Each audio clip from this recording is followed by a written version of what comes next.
இது வெற்றியின் நேரம்.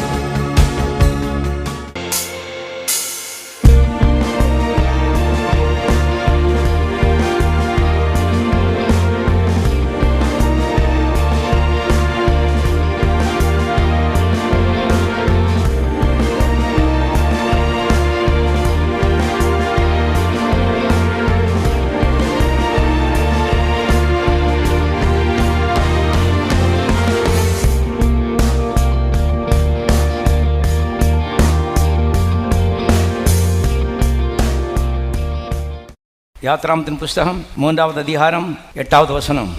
அவர்களை எகிப்தின் கைக்கு விடுதலையாக்கவும் அவர்களை அந்த தேசத்திலிருந்து நீக்கி கானானியரும் ஏத்தியரும் ஏமோரியரும் பெர்சியரும் ஏவியரும் எபூசியரும் இருக்கிற இடமாகிய பாலும் தேனும் ஓடுகிற நலம் விசாலமான தேசத்தில் கொண்டு போய் சேர்க்க நான் இறங்கினேன். அருமையானவர்களை, இங்கே நம்முடைய தேவனை பற்றி ஒரு குறிப்பை நாம் பார்க்கிறோம். 400 ஆண்டுகளுக்கு மேலாக அடிமைத்தனத்தில் வாழ்ந்து கொண்டிருந்த மக்களை விடுதலையாக்கும்படி கர்த்தர் இறங்கி வந்தார். அவர்களை விடுதலை ஆக்கினது மாத்திரமல்ல, அவர்களை அந்த தேசத்திலிருந்து நீக்கி ஒரு நல்ல வாழ்க்கையை அவர்களுக்கு கர்த்தர் கொடுத்தார் என்பதை நாம் பார்க்கிறோம். வேதம் சொல்கிறது எபிரேயர் 13:8, இயேசு கிறிஸ்து நேற்றும் இன்றும் என்றும் மாறாதவர். அதாவது அன்றைக்கு எதை செய்தாரோ இன்றைக்கும் அதை அவர் செய்கிறவராயிருக்கிறார். ஆகவே வாழ்க்கையிலே பல்வேறு அடிமைத்தனத்தில் நீங்கள் கஷ்டப்பட்டு கொண்டிருப்பீர்களானால் இந்த தேவன் இந்த காலை வெள்ளி உங்களை விடுதலையாக்கும்படி இறங்கி வந்திருக்கிறார். செய்ய வேண்டியதெல்லாம் இயேசுவே என்ற உள்ளத்துக்குள்ளே வாரும் என்று கூப்பிட்டு அவருக்கு அழைப்பு கொடுக்க வேண்டும். பாருங்கள், தேவன் நல்லவர் தான், ஆனால் அவராக பார்த்து எல்லாத்தையும் செய்வார் என்று வேதம் சொல்லவில்லை. மனிதனுடைய ஒத்துழைப்பு அவருக்கு தேவையாக இருக்கிறது. ஏனென்றால் பிரச்சனை தேவனுக்கு இல்லை, பிரச்சனை மனிதனுக்கு.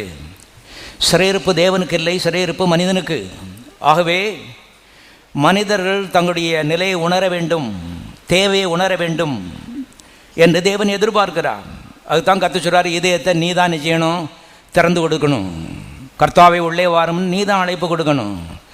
ஆகவே வாழ்க்கையிலே சிறையிருப்பு பிரச்சனைகள் இதன் வழியாக நீங்கள் சென்று கொண்டிருப்பீர்களானால் கர்த்தர் அந்த காலை வெள்ளங்களை விடுதலையாக்க விரும்புகிறார். ஏற்கனவே கிறிஸ்துவை ஏற்றுக்கொண்டவர்கள் பாருங்கள், அடுத்த படிக்கு நாம் வர வேண்டியது அவசியமாக இருக்கிறது. கர்த்தர் நம்மை விடுதலையாக்குவது மாத்திரமல்ல, பாலும் தேனும் ஓடுகிற நல்ல ஒரு வாழ்க்கையை இந்த உலகத்தில் நமக்கு கொடுக்கிறார் என்று சத்தியம் போதிக்கிறது. ஏன் இதை சொல்கிறோம்? 1000, 10,000 லட்சம் விசுவாசிகள் இன்றைக்கு இதை நம்புகிறதில்லை. அவருடைய வாழ்க்கை முழுவதும் அனாந்தரமாகவே இருக்கிறது. காரணம், என்ன நம்புகிறோமோ அதுதான் நம்முடைய எதிர்காலம், என்ன ஜெபிக்கிறோமோ அது நம்முடைய எதிர்காலம் என்று கிறிஸ்தவ உலகம் நம்புகிறது. தப்பு என்பதை திட்டமாய் தெரிந்து கொள்ளுங்கள். என்ன விசுவாசிக்கிறோமோ, என்ன நம்புகிறோமோ அதுதான் நம்முடைய எதிர்காலம். அவை தான் கிறிஸ்தவ ஜீவியம். கிறிஸ்துவை ஏற்றுக்கொள்வது மாத்திரமல்ல, இந்த பூலோகத்திலே பாலும் தேனும் ஓடுகிற நல்ல ஒரு ஜீவியம் என்று விசுவாசிக்க வேண்டியது அவசியமாக இருக்கிறது. தேவனுடைய பிள்ளைகளுக்கு 2 சுதந்திரம் இருக்கிறது. ஒன்று பரலோகம், அடுத்தது பூலோகத்திலே பாலும் தேனும் ஓடுகிற நல்ல வாழ்வு. 2ஐயும் தேவன் வைத்திருக்கிறார். பரலோகத்தில் இருக்கிற அந்த சுதந்திரத்துக்கு நாம் போகிறதுனால பூலோக வாழ்க்கை கசப்பாய் இருக்க வேண்டும் என்று அநேகர் உண்மையாக நம்புகிறார்கள். இந்த பூலோக வாழ்க்கை கசப்பா கொயினா மாதிரி இருந்தால் தான் பரலோக வாழ்க்கை இனிக்கும் பிரதர்னார் ஒரு பிரசிங்கர். கொயினான்னா என்ன தெரியுமா உங்களுக்கு? ரொம்ப கசப்பான ஒரு மாத்திரை. அவர் சொல்கிறாரு, பூலோக வாழ்க்கை கொயினா மாதிரி இருந்தால் தான் பரலோகம் இனிக்குமா. அடையப்பா, என்ன பெரிய கண்டுபிடிப்பு. இதெல்லாம் அருமையான ஒன்றுக்கு உதவாத தூரப்பட வேண்டிய தத்துவங்கள் என்பதை தெரிந்து கொள்ளுங்கள். இயேசு இனிப்பானவர், பரலோகத்திலும் அவர் இனிப்பானவர், பூலோகத்திலும் அவர் இனிப்பானவர். தெளிவாய் சில காரியங்களை புரிந்து கொள்ள வேண்டியது அவசியமாக இருக்கிறது. பரலோகம் இனிப்பாக இருக்கிறதுனால தம்பி இந்த பூலோகத்தில் நீ கசப்பு அனுபவிச்சுட்டு வான்னு கர்த்தர் சொல்லலை. கிறிஸ்துவை ஏற்றுக்கொள்ளாதுள்ள அருமையான இன்றைக்கு கசப்பு அனுபவிக்கிறார்கள். பாருங்கள், இஸ்ரவேல் ஜனங்கள் இன்றைக்கு கர்த்தருடைய சந்திப்பை பெறும் வரைக்கும் கசப்பில் இருந்தார்கள். கர்த்தருடைய சந்திப்பை பெற்றதுக்கு அப்புறம் அருமையான பெரிய மாற்றம் ஏற்பட்டது என்பதை தெரிந்து கொள்ளுங்கள். கிறிஸ்துவை ஏற்றுக்கொள்வது என்பது பாருங்கள், ஆவியிலே மாற்றம் பெறுவது மாத்திரமல்ல, பாவத்திலிருந்து விடுதலை பெறுவது மாத்திரமல்ல, பொடியும் பீடியும் சினிமாவையும் விடுறது மாத்திரம் இல்லை. அது நல்லது, முதல் படி அது. அதுக்கப்புறம் எல்லா ரீதிகளிலும் ஒருவன் கிறிஸ்துவுக்குள் இருந்தால் புது சிருஷ்டியாக இருக்கிறான். பழையவழி எத்தனை ஒளிந்து போயின? எல்லாமே ஒளிந்து போயின. எல்லாரும் சொல்லுவோம், நான் கிறிஸ்துவுக்குள் இருக்கிறேன். பழையவைகள் எல்லாமே ஒளிந்து போயின. இது கவனிக்க வேண்டிய விஷயம் பாருங்கள். இன்றைக்கு அநேக மக்கள் பாவத்தை விட்டுட்டோம், பரிசுத்தமாக இருக்கும், பரலோகத்துக்கு போகிறோம், அவ்வளவுதான். பூலோகத்தை பற்றி என்ன, இந்த பூலோகத்தில் 50 ஆண்டுகள் எப்படி வாழப் போகிறீர்கள், அதான் கேள்வி. அநேகருக்கு பாருங்கள், கேள்விக்கு பதிலே தெரியாது அப்படி தவித்து கொண்டிருக்கிறார்கள். ஒவ்வொரு தீர்க்கதரிசியாக ஓடிட்டு இருக்காங்க. வேதம் சொல்கிறது அருமையானவர்களே, பரலோகத்தில் நாம் போகிறதுக்கு இந்த பூலோகத்தில் பரிசுத்தமாக இருக்கிறோம், அது நல்லது. ஆனால் அதோடு தேவன் நிறுத்தி கொள்ளவில்லை. ஒரு நல்ல வாழ்க்கை இந்த பூலோகத்தில் தேவன் நமக்கு வாக்கு பண்ணியிருக்கிறார் வேதம் சொல்கிறது. அதை நாம் அறிந்து கொண்டு புரிந்து கொண்டு அதை விசுவாசித்து எதிர்பார்க்கும் போது மாத்திரம்தான் அது நம்முடைய வாழ்க்கையிலே பலிக்கும் என்பதை தெரிந்து கொள்ளுங்கள். பாருங்கள், ஒரு பாவி கர்த்தரை விசுவாசி உள்ள வாரணும், அவன் தான் கூப்பிடணும். அதே மாதிரி ஒரு விசுவாசி பாலுந்தேனும் ஓடுகிற வாழ்க்கை வேணும்னா இவன் தான் அதை புரிந்து கொண்டு கண்டுபிடித்து கொண்டு அதை அருமையான எதிர்பார்த்து கர்த்தரோடு சேர்ந்து ஒத்துழைக்க வேண்டும். இது ஆட்டோமேட்டிக்காக கர்த்தர் நல்லவராக இருக்கிறதுனால அப்படி பலிச்சிருது, லக்கு கிடையாது. இது எத்தனையோ ஊழியக்காரங்க எப்படியோ இருக்காங்க, இந்த ஊழியம் ஆசீர்வதிக்கப்பட்டிருக்கு, இது லக்கு கிடையாதுங்க. பல ஆண்டுகளுக்கு முன்பாக நாங்கள் இதை கண்டுபிடித்தோம். ₹1 இல்லாதபடி இதே மதுரை பட்டணத்தில் இந்த ஊழியத்தில் நான் இருந்திருக்கிறேன் என்பதை நான் ஞாபகப்படுத்துகிறேன். உனக்கு நம்ப முடிகிறதா? வனாந்தரத்தை நீர்த்தடாக மாற்றுகிற கர்த்தர். கவனியுங்கள் அருமையானவர்களே, கர்த்தர் இதெல்லாம் மாற்றி இருக்கிறார் என்பதை தெரிந்து கொள்ள அதற்கு என்னுடைய ஒத்துழைப்பு அவருக்கு கிடைத்தது. ஒரு நாள் இதை நான் புரிந்து கொண்டேன். நான் இப்படி இருக்க வேண்டிய அவசியம் கிடையாது. கர்த்தரோடு சேர்ந்து நான் வார்த்தையை பிடிக்க போகிறேன்னு சொல்லி அவிதமாக அருமையான கர்த்தரோடு சேர்ந்து கோஆப்ரேட் பண்ண வேண்டிய விளைவு இது என்பதை தெரிந்து கொள்ளுங்கள். ஆண்டவர் பார்த்து சிலருக்கு அப்படியே கொட்டுறாரு, ஆண்டவர் பார்த்து சிலர் இப்படி வச்சிடுறாரு கிடையாது. மனிதனுடைய பொறுப்பு இதில் மிக அவசியமாக இருக்கிறது. அதுக்கு தான் கோயிலுக்கு வந்திருக்கிறீர்கள். நல்ல செவி சாட்சி அருமையானவர்களே, இவெல்லாம் புரிந்து கொண்டு கர்த்தரை நேசித்து நல்ல ஆழமாக அர்ப்பணித்து கர்த்தர்கிட்ட நெருங்கணும். பாருங்கள், கர்த்தர்கிட்ட எவ்வளவு அதிகமாக நெருங்குகிறீர்களோ அவ்வளவு நல்ல எதிர்காலம் உங்களுக்கு இருக்கிறது. கோயிலுக்கு வரும்போது அருமையானவர்களே, சில பார்த்தீங்கன்னா ஆராதனைக்கு வர்றதில்லை, ஆராதனை முடிஞ்ச பிறகு 9 மணி தான் வருகிறது. உங்களுடைய எதிர்காலத்தை பாதிக்கும். நண்பர்களே, யாரையும் ஏமாத்துறதில்லை. 8 மணின்னு சொன்னால் 7:55 ஓடி வந்தீங்கன்னா பரலோகம் உங்களை கவனிக்கிறது. நாளைக்கு அதை பொறுத்து உங்களுடைய உயர்வு இருக்கிற திட்டமாக நீங்கள் தெரிந்து கொள்ளுங்கள். Late commerce you lose the blessings. ஆசீர்வாதத்தை இழந்து போயிருந்து தெரிந்து கொள்ளுங்கள். என்றால் இது நாம் ஆசீர்வதிக்கப்படுவது நம்முடைய ஒரு பொறுப்பு என்பதை நீங்கள் தெரிந்து கொள்ளுங்கள். பொறுப்புள்ளவர்கள் பிந்தி ஒரு மாதிரி வரமாட்டாங்க, கையை வீசிக்கிட்டு. எல்லாத்தையும் முந்திக் கொள்ள வேண்டியது அவசியமாக இருக்கிறது. ஆகவே நாட்களிலே ஏதோன்னு ஒரு மாதிரி அப்படிதமாக இருந்தோமானால் ஆசீர்வாதங்களும் ஏதோன்னு தான் நிச்சயம் இருக்கும்.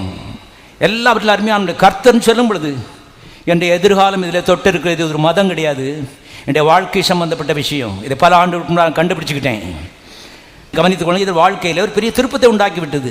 யாரும் பார்க்கட்டும் பார்க்காம போட்டு அது எனக்கு முக்கியம் இல்லை. இது என்னுடைய வாழ்க்கை சம்பந்தப்பட்ட விஷயம். இன்னைக்கு நான் கரெக்டாக இல்லைன்னா நாளைக்கு இது என்னை என்ற சந்ததியும் பாதிக்கும் என்பதை நான் கற்றுக்கொண்டேன். சீரியஸ் ஆகிட்டேன். நான் சொல்கிறேன், எல்லாவற்றிலும் கர்த்தர் சொல்லும் பொழுது என்ற எதிர்காலம் இதில் தொக்கின்னு இருக்கிறது. நல்ல ஆழமாக எடுத்து செல்லுங்கள். இந்த இடம் வரும்பொழுது நம்ம கரெக்டாக இருவோம் என்பதை நீங்கள் தெரிந்து கொள்ளுங்கள். கரெக்டாக இருக்கும் பொழுது எதிர்காலம் நல்லா கரெக்டாக நிச்சயம் இருக்கும். சீட்டுக்குலிக்கு போட்டு கடவுள் ஆசீர்வதிக்கிறது இல்லை. 7 ஆண்டுகளுக்கு பின்னால் எப்படி இருப்பீர்கள் என்பதை இன்றைக்கு நீங்கள் தீர்மானிக்க வேண்டும். அவர் எல்லா ரீதியிலும், ஆலயமாகட்டும், வேத வாசிப்பாகட்டும், ஜெபிக்கிறதாகட்டும், தனிப்பட்ட அந்தரங்க வாழ்க்கையாகட்டும், எல்லாவற்றும் அருமையானே கர்த்தரத்தின் நெருங்கி ஆழமாய் அருமையாக வரும் பொழுது நல்ல எதிர்காலம் நிச்சயமாக உங்களுக்கு காத்திருக்கிறது. அருமையானுடைய வாசிக்கலாம். ஏசாயாவின் புஸ்தகம் 27:6. யாக்கோபு வேர் பற்றி இஸ்ரவேல் பூ பூத்து உலகத்தை பலனால் நிரப்பும் நாட்கள் வரும். அருமையானவர்களே, பாலும் தேனும், எல்லாரும் சொல்லுவோம் பாலும் தேனும். இது பால் தேனு பிரசங்கம். ஒருத்தர் கேட்டார், இவ வருஷம் பூராவும் பால் தேன் தான் சொல்லிவிடாமா, சாகு வரைக்கும் தான் சொல்ல போகிறோம், வேற என்ன தேவைன்னு கேட்கேன். பாருங்க, அவனாந்தரம் வறட்சி புரோதர் சிலுவை சுமந்துட்டு போகிற கிறிஸ்தவ ஜீவி இல்லை, பாலும் தேன். எல்லாரும் சொல்ல வேண்டிய கிறிஸ்தவ ஜீவியம், பாலும் தேனும் ஓடுகிற நலமான ஜீவியம். தேவன் அப்படி சொல்லுகிறார். அருமையானவர்களே, கவனிங்க, இது எங்கே கண்டுபிடிப்பு இல்லை. ஆகவே பாலும் தேனும் சொன்னால் நல்ல செழிப்பான வாழ்க்கைன்னு அர்த்தம். 2வது கனி கொடுக்கிற வாழ்க்கை என்ற அர்த்தம். இங்கே கர்த்தர் அதை பற்றி பேசும் பொழுது யாக்கோபு வேர் பற்றி இஸ்ரவேல் பூத்து காய்த்து உலகத்தை பலனால் நிரப்பும் நாட்கள் வரும். பாருங்கள், இஸ்ரவேலை கர்த்தர் பிடிக்கிறாரு. பிடிச்சு அருமையான கனி கொடுக்க வைத்து அந்த கனியின் மூலமாய் உலகத்தையே பாதிப்பது தேவனுடைய உன்னதமான நோக்கம். அதுதான் முடிவான ஒரு நோக்கம். தேவன் உலகத்தின் தேவன், உலகத்தை நேசிக்கிற தேவன். அதற்காக இயேசுவை அனுப்பினார். எதை செய்தாலும் உலகத்தை மனதில் வைத்து தான் தேவன் செய்கிறார். ஆகத்தான் நீங்களும் உலகத்தை என்ன செய்யணும், நினைக்கணும், நல்லா இருப்பீங்க. நான் சொல்கிறேன், சுயநலக்காரர்கள் ஆசீர்வதிக்கப்பட்டதே இல்லை. எனக்கு நான் குடும்பங்கள் நரகமாக இருக்கிறது. எப்போதும் மற்றவங்களை நினைக்கணும். அருமையான கவனிங்கள். எப்போது சிலர் பார்த்தீங்கன்னா ஒரு சின்ன வட்டம் போட்டு இவங்க தான் எல்லோரும் இவங்கள தூக்கணும். குடும்பத்தில் சில மனைவிமார் இப்படி இருக்காங்க. புருஷம்பாடு பாவம் நரகம்தான். அருமையான வேதம் சொல்கிறது, ஏற்ற துணையை நான் அவனுக்கு என்ன செய்வேன், உண்டாக்குவேன். என்ன அர்த்தம்னா, நீ தான் புருஷனை என்ன செய்யணும், சப்போர்ட் பண்ணணும். ஏன்னா அவர் சொல்லியிருக்காரு, ஏற்ற துணையை நான் என்ன செய்வேன், உண்டாக்குவேன். ஏற்ற சப்போர்ட்டை நான் உண்டாக்குவேன்னு சொல்லி அவர் சொல்லியிருக்கார். இந்த அம்மா பாருங்கள், வயசு 50 ஆனாலும் சரி, புருஷனை தூக்கலை, அங்கே தூக்கலை, இங்கே தூக்கலை, அண்டாடம் சண்டை, குடும்பம் நரகமாக இருக்கிறது. தேவனுடைய மக்களே கவனியுங்கள், கர்த்தர் தூக்குவார். இப்போ நீ யாரை தூக்கலான்னு என்ன செய்யணும், நினைக்கணும். யார் என்னை தூக்கலான்னு நினச்சி உட்காந்து லிஸ்ட்டு போட்டு உட்காந்து சண்டை போட்டுக்கிட்டு இருக்குது இல்லை. யாருமே என்னை தூக்க வேண்டிய அவசியம் இல்லை. நான் அநேகர் என்ன செய்யிட்டு இருக்கேன், தூக்கிட்டு இருக்கேன். என்ன சொல்கிறேன், எங்கள் ஒரு தம்பி இருக்கார். அருமையானுடைய பாருங்கள், எங்கேயோ கிராமத்தில் தமிழ் மீடியத்தில் படிச்சுட்டு அவங்க ஃபேமிலியில் நமக்கு இன்ஜினியர் வேணும்னு சொல்லி இங்கே கொண்டு இன்ஜினியரிங் காலேஜில் போட்டாங்க. பாருங்கள், 54 ஸ்டூடெண்ட்ஸாக, இவர் 54வது ரேங்க்கு,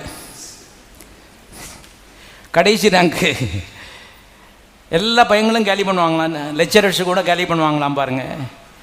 ஆகவே காலேஜுக்குள்ளே போகிறதுக்கு வெறுப்படைந்து காலேஜ் பஸ்ஸில் ஏறி போயிட்டு எல்லா பையனுங்களும் இறங்கிடுவாங்களாம். இவர் அதில் உட்காந்து விடுவாராங்க. பஸ்ஸு திரும்பி வருமானு திரும்பி வந்துட்டு அதுக்கப்புறம் ஊருக்குள்ளே போய் எந்தெந்த தியேட்டர் திறந்துருக்கோ எல்லா இடத்துலையும் போய் சினிமா பார்த்துக்கிட்டு இருப்பாராம் பாருங்க. வாழ்க்கையில் அபிதமாக போய் போய் வெறுப்பு, ஏன் வாழுகிறோம் நிலை. 23 அரியர்ஸாம் பாருங்கள், ரெக்கார்ட் பிரேக்கு. 23 அரியர்ஸ் இருக்கிற பையனை பார்த்துருக்கீங்களா? 23 அரியர்ஸு. அப்படிப்பட்ட நிலையிலே பாருங்கள், மனதெல்லாம் குழம்பி போய் கிறுக்கு பிடிச்ச மாதிரி. யாரோ ஒருவர் சொன்னாங்களாம், மாடக்குளத்தில் ஒரு கோயில் இருக்குது, அங்கே அவர் மதத்தை பிரசங்கிக்கவில்லை, வாழ்க்கையை பிரசங்கித்து கொண்டு இருக்கிறார்கள். சாவுன்னு நினைக்கிற ஒரு நேரம் நீங்கள் இப்போ போய் பார்த்துட்டு அதுக்கப்புறம் என்ன செய்ய, சாவு. அது மேலே அவருக்கு ஒன்றும் தெரியாது. அந்த அந்தகார பின்னணியில் உள்ளவர் இங்கே ஓடி வந்தாரா, அங்கே அந்த பையன் தான் இருந்திருக்கான், விலாசம் கொடுத்துருக்கான். நான் வீட்டு விராண்டால் நின்று இருந்தேன். ஓடி வந்து காலை பிடிச்சிக்கிட்டார் பாருங்க, ஒவ்வொன்று கத்திக்கிட்டு இருக்காரு, தாரதாரியாக கண்ணீர் ஓடுகிறது. எனக்கு என்ன ஒன்றும் இதெல்லாம் ஒரு பேக்ரவுண்ட் எனக்கு தெரியாது பாருங்கள். தலையில் கை வச்சு இயேசுவன் நாமத்தில்ன்னு சொன்னேன். அருமையானவர் போயிட்டார். அவர் சொல்லுகிறார், வீட்டுக்கு போனதுக்கப்புறம் எல்லா பிசாசுகளும் ஓடி விட்டது, எல்லா பயங்களும் போய்விட்டது, படிக்க வேண்டும் என்ற ஒரு ஆர்வம் எனக்குள்ளே வந்து விட்டது. பாருங்கள், வாழ வேண்டும் என்ற ஒரு ஆர்வம் எனக்குள்ளே வந்து விட்டது. அதனால் கொஞ்சம் தீவிரமாக படிக்க ஆரம்பித்து ஒரே அட்டம்ப்டில் 15 பாடத்தை பாஸ் பண்ணாராம் பாருங்கள். 15 அரியர்ஸை கிளியர் பண்ணாருங்க. அடுத்த அட்டம்ப்டில் 8 அரியர்ஸை கிளியர் பண்ணிவிட்டு இன்ஜினியரிங் காலேஜில் ஃபஸ்ட்டு கிளாஸில் அருமையான பாஸ் பண்ணியிருக்காரு பாருங்கள்.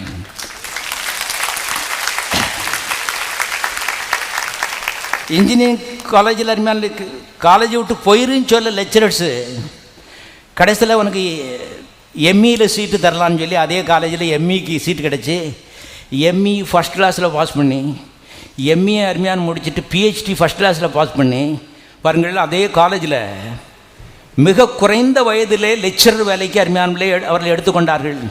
எப்படிப்பட்ட அற்புதம்! அந்த பையனை ஒவ்வொரு முறை பார்க்கும் பொழுது, ஆண்டவரே, மனிதரை வாழ வைக்க பிறகு எங்களை வாய்க்காலாக என்ன செய்திருக்கிறீர், பிடித்திருக்கிறீர்.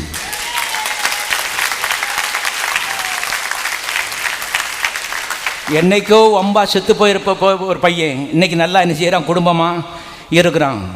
இதற்கு தான் கர்த்தர் அழைத்திருக்கிறார் சொல்ல வரேன். விவரம் எந்த நேரம் எனக்கு எல்லாரும் என்னை தூக்கலை வைக்கலை.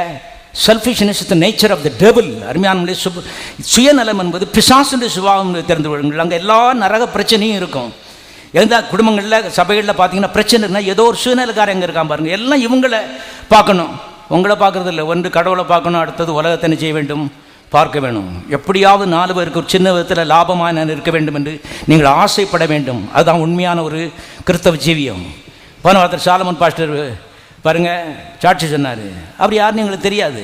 கல்லூரியில் அவங்க லெக்சர் கூப்பிட்டு சொன்னாராம், தம்பி, படிப்பு உனக்கு சம்மந்தம் இல்லை, பெட்டி கடை வைக்கிறது தான் உனக்கு அழைப்பு இருக்குன்னு சொல்லிட்டாரான். இல்லைன்னா பின்னால் வரந்த போகிற, அதனால சீக்கிரமாக போய் பெட்டி கடை வைன்னு சொல்லிட்டாரான் பாருங்கள். அருமையான இங்கே வந்திருக்கிறாரு. வந்து இந்த சத்தியத்தெல்லாம் கேட்ட மாத்திரத்திலே வாழ வேண்டும், நாமும் என்ன செய்யலாம், படிக்கலாம், முன்னேறலாம். பிஏ ஃபஸ்ட் கிளாஸில் பாஸ் பண்ணிவிட்டு, எம்ஏ ஃபஸ்ட் கிளாஸில் பாஸ் பண்ணிவிட்டு பாருங்கள், இன்றைக்கி நல்ல கௌரவமாக இருக்கிறாரு. பார்க்கும் பொழுது எனக்கு நான் இதற்கு ஒரு காரணமாக என்ன செய்திருக்கிறேன், இருந்திருக்கிறேன். இதுதான் வாழ்க்கையிலே நிறைவை கொண்டு வரும் என்பதை தெரிந்து கொள்ளுங்கள்.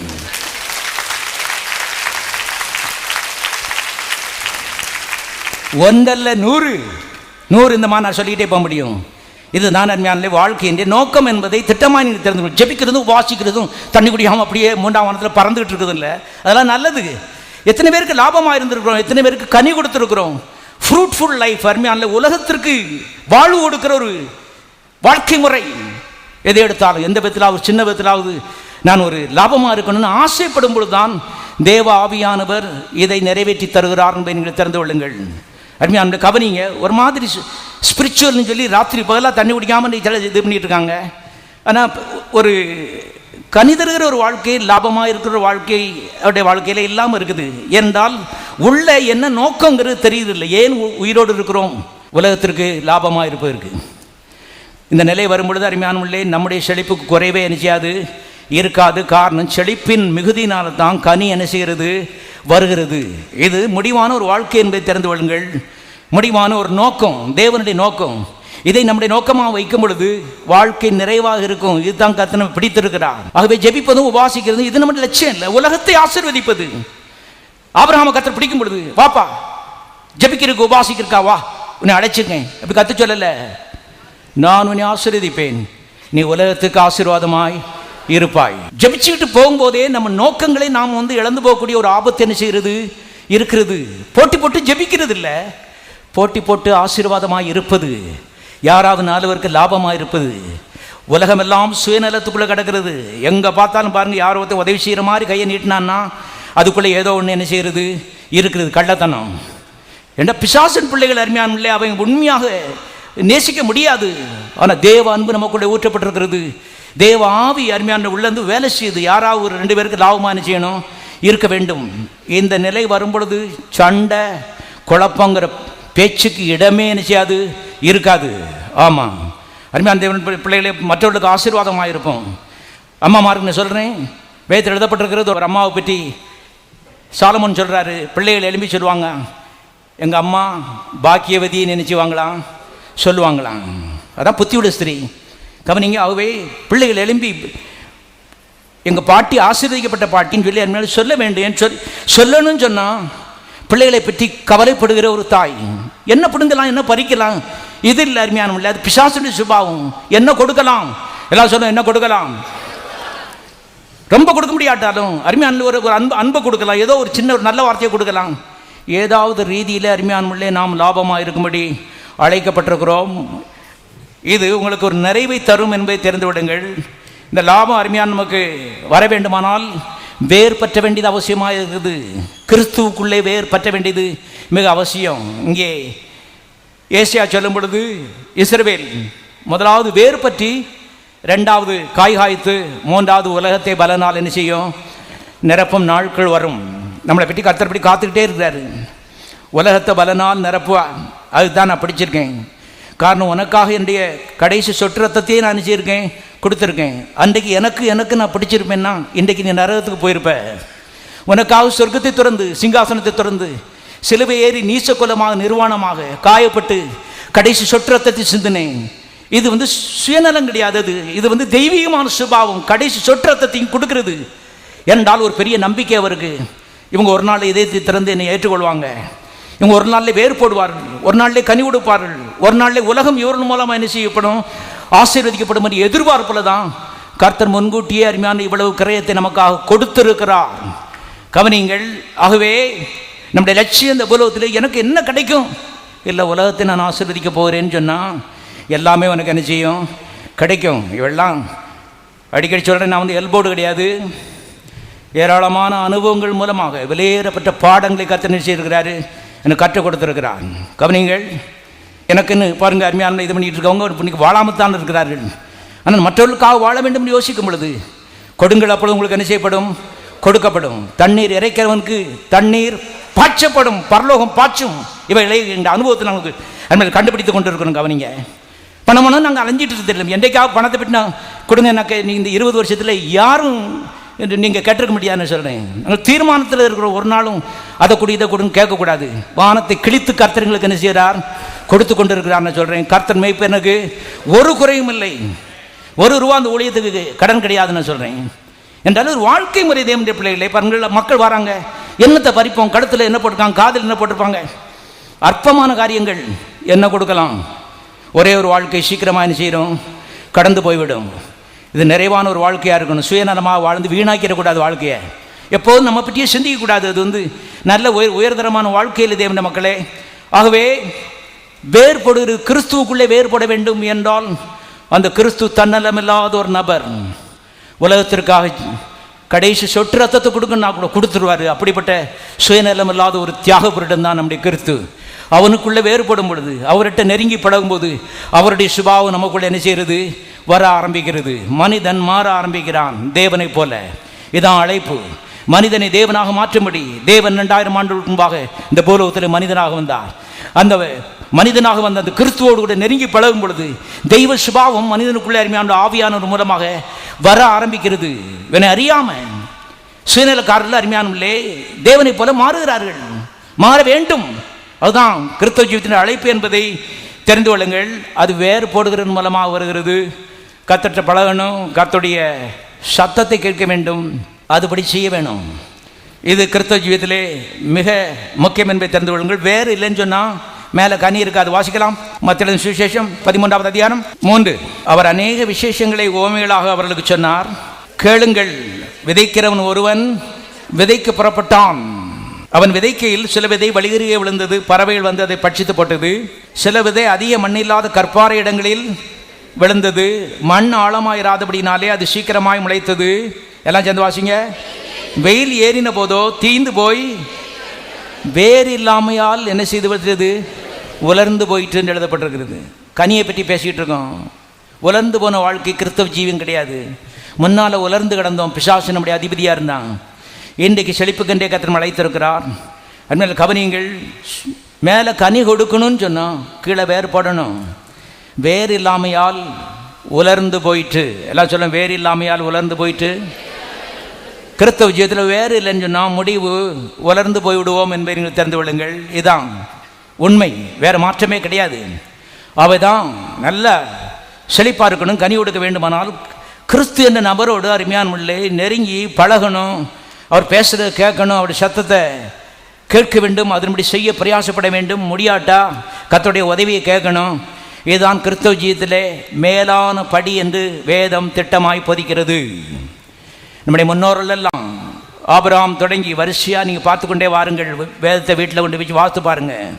யாராயிலும் ஒரு 1000 பேர் சேர்ந்து அருமையான கர்த்தர்ட்ட முழங்கால்னு போராடவில்லை ஒரு முறை. நீங்கள் வாசிக்க முடியாது. எல்லாரும் காதச்சாச்சு, என்ன சொன்னார் அதை கேட்டார்கள், செய்தார்கள், வாழ்ந்திருந்தார்கள், கொளித்திருந்தார்கள், செழித்திருந்தார்கள், உலகத்தை ஆசீர்வதித்து விட்டு மறைந்து போனார்கள். இன்றைக்கும் பேசிக்கொண்டிருக்கிறார்கள், செத்தும் பேசிக்கொண்டிருக்கிறார்கள். நம்ம செத்ததுக்கு அப்புறம் அருமையான நம்முடைய சந்ததியின் பற்றி பேச வேண்டுமானால் தேவ சத்தத்தை கேட்டு அதன்படி செயலாக இருக்கணும். இன்றைக்கு 100கணக்கான பிரசங்கமார் எல்லாம் வாங்க, 1000கணக்கான பேர் வாங்க, எல்லாம் அங்கே கூடுங்க, இங்கே கூடுங்க, எல்லாம் கர்த்தர்ட்ட போராடுங்க. எதுக்கு போராட போகிறீங்க? முதல்ல நீங்கள் காதை சாச்சி பிரசங்க இருக்க கர்த்தர் சத்தத்தை நினச்சிங்க கேளுங்க. கேட்டிடலானால் இப்படிப்பட்ட காரியத்தை நிறுத்திடுவீங்க. என்ன கவனிங்க, அங்கே வாங்க இங்கே வாங்கன்னு கர்த்தர், நோ ப்ராப்ளம் வித் காட். கர்த்தர்ட்ட ஒரு பிரச்சனையும் இல்லைங்க. 1000 பேர் சேர்ந்து அவரை மாற்ற வேண்டிய எந்த தேவையும் இல்லை. அவர் சொல்கிறார், நான் பேசிக்கிட்டே இருக்கேன், சத்தம் உன் காதில் விழுகுறதா? காதை திறந்து சத்தத்துக்காடு மகனே, போராட்டம் பண்ணாத. அருமையான கவனியங்கள். எங்கே பார்த்தாலும் இன்னைக்கு பாருங்கள் ஹங்கர் ஸ்ட்ரைக்குன்னு சொல்கிறாங்க. எதை எடுத்தாலும் இன்றைக்கி பார்த்தீங்கன்னா எல்லாம் உண்ணாவிரதம் தான், எல்லாத்துக்கும் உண்ணாவிரதம். இன்றைக்கி கர்த்தர்ட்ட வந்து இந்த மாதிரி ஹங்கர் ஸ்ட்ரைக்கெல்லாம் ஒன்றும் பண்ணக்கூடாது, ஒரு தேவையும் இல்லை. ஹங்கர் ஸ்ட்ரைக் இல்லை, காதை சாட்சி என்ன செய்கிறது? கேட்குறது. நம்முடைய முன்னோர்கள் எல்லாரும் அதான் செய்திருக்காங்க. Very simple. அருமையான கவனிங்கள். சில சமயங்கள் இஷ்டம் இல்லாமல் இருக்கலாம். கர்த்தாவே எந்த இஷ்டம் இல்லை, உம்முடைய இஷ்டம். அதுக்காக தான் அந்த பூலோகத்தில் என்ன செய்கிறேன்? வாழ்கிறேன். இது மேலானபடி, போராடுறது காட்டிலும் இது மேலானபடி. நம்மளை கவனிங்கள். எல்லாரும் வாழ்ந்து கொழுத்து செழித்திருந்தார்கள் தேவன மக்களே. ஆகவே தான் தேவ சத்தத்தை கேட்பது என்பது மிகுந்த ஒரு பெரிய காரியம் என்று வேதம் சொல்கிறது. அடிக்கடி வாசித்திருக்கோம், திருப்பி வாசிப்போம். கொலோசியர் 2:6 சீக்கிரம். ஆகையால் நீங்கள் கர்த்தராகிய கிறிஸ்து இயேசுவை ஏற்றுக்கொண்டபடியே அவருக்குள் கிறிஸ்துவுக்குள் வேறு கொண்டவர்களாகவும் அவர் மேல் கட்டப்பட்டவர்களாகவும் நடந்து கொள்ளுங்கள். 3 படியை பாருங்க. வாங்க, ஏற்றுக்கொள்ளுங்க. முதலாவது இருதயத்தை திறந்து விடுங்க. திறந்து கொடுத்துட்டீங்களா? அதுக்கப்புறம் உங்களுக்கு ஒரு வேலை இருக்கு. என்னன்னு சொன்னா, கிறிஸ்துவுக்குள்ள அன்றாட என்ன செய்யணும்? வேறுபடணும். பாருங்க, இது ஒரு வாழ்க்கை முறை. தேவனுடைய மக்களை பாருங்கள், ஒரு மரம் இருக்குது. பெரிய மரங்கள், ஊட்டி கொடைக்கானல்லாம் பார்த்தீங்கன்னா 150-200 அடி உயரம் மரம் இருக்குது. ஒரு நாளில் இது வரல. வேறு கொஞ்சம் கொஞ்சமாக போட போட ஆழம் போக போக உயரம் என்ன செய்கிறது? போய்கொண்டே இருக்கிறது. அற்புதம். 4 பேர் பார்க்காம இருக்க முடியாது. இங்கே கர்த்தர் சொல்றார், கிறிஸ்துக்குள்ள நல்ல வேறு போட்டீன்னா அவர் மேலே நீ கட்டப்படுவாய், உன் குடும்பம் கட்டப்படும். இது லக்கு இல்லை, கட்டப்படும். ஒரே நாளில் கட்டப்படவில்லை. ஆனால் நோக்கமும் கவனமும் அவிதமாக ஆசையும் அதில் இருக்கும் பொழுது அருமையான கீழே வேறு போக போக மேலே கிறிஸ்துவுக்குள்ளே, கிறிஸ்துவின் மேலே மனிதர்கள் கட்டப்படுகிறார்கள். இங்கே பவுல் சொல்கிறார் பாருங்க. எங்கேயோ வந்த மாதிரி இருந்துட்டு பீடியை விட்டேன் பொடியை விட்டேன்னு சொல்லி அந்தால போகிறதில்லை. கிறிஸ்துவுக்குள்ளே கட்டப்படுகிறது. 4 பேருக்கு ஆசீர்வாதமாக. 4 பேர் நின்று பார்க்காங்க. கண்ணில் தட்டுப்படாமல் போக முடியாது என்றால் தேவன் அங்கே வேலை செஞ்சுட்டு இருக்கார். தேவ ஆவியான்னு வேலை செஞ்சுட்டு இருக்காரு. 4 பேருடைய பார்வை கவனம் அங்கே விழுகிறது. கவனிங்க. இப்போ ஒன்றை தெரிந்து கொள்ள வேணும். எவ்வளவு அஸ்திபாரம் ஆழமாக இருக்குதோ அவ்வளவு கட்டணம் உயரமானிச்சது இருக்குது. எவ்வளவு வேறு ஆழமாக இருக்கிறதோ அவ்வளவு மரம் உயரமானிச்சது இருக்கிறது. இதெல்லாம் ஆசைப்பட வேண்டும் தேவனுடைய மக்களே. தேவன் செழிப்புக்குள்ள வேறுபடுகிற ஒரு அனுபவத்தை முடிந்து வைத்திருக்கிறார். இது லக்கு இல்லை. இது ஏற்கனவே நான் சொல்லிட்டேன். கிறிஸ்துமஸ் மரம் இருக்குது. 25ஆம் தேதி பார்த்தாச்சுன்னு சொன்னால் பலவிதமான பழங்கள் அதில் என்ன செய்யும்? தொங்கும். கலர் கலர் கலர் கலரா. 26ஆம் தேதி குப்பையில் என்ன செய்யும்? கிடக்கும். ஏன்னா அதுக்கு வேறும் இல்லை, ஒன்றும் இல்லை. கிறிஸ்தவ ஜீவியம் கிறிஸ்துமஸ் மரம் கிடையாது.